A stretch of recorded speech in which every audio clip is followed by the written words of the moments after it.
Le régime unifié Agirc-Arrco s'inscrit dans la continuité du fonctionnement de ces deux régimes et il prévoit d'ailleurs la reprise des droits constitués par les personnes sous l'empire des deux régimes préexistants. Il maintient un certain nombre de principes qui sont connus mais qu'il faut revisiter un instant. Le principe de paritarisme en premier lieu.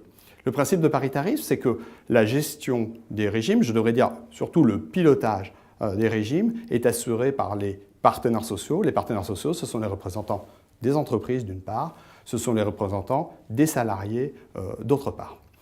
Le régime est un régime en répartition.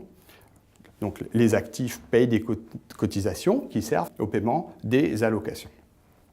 Il met en place une double solidarité. Une solidarité qui est bien connue, c'est celle entre les générations, une sorte de solidarité verticale.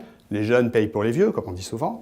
Et une solidarité entre les professions. Un secteur qui se porte bien aujourd'hui est un secteur qui demain peut connaître des difficultés. Il n'y a pas de conséquences défavorables pour les salariés d'un secteur de cette nature. Autre principe fondamental, c'est le principe d'autofinancement, qui est un principe selon lequel les partenaires sociaux, pour assurer l'équilibre du régime, ne doivent compter que sur eux-mêmes. Il n'y a pas de financement extérieur, j'allais dire il n'y a pas de martingale. Ce sont très simplement, c'est un pilotage très simple. On peut jouer sur les cotisations, on peut jouer sur les allocations via la question des revalorisations, on peut jouer aussi sur l'âge de la retraite ou les durées de cotisation, ce qui est un petit peu pareil.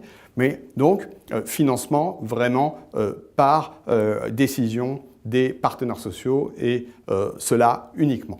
Le régime unifié va se traduire par une évolution importante sur un point, c'est le fait que le régime ne portera plus la notion d'encadrement, la notion de cadre, qui était symbolisée, j'allais dire, par le régime de l'Agirc.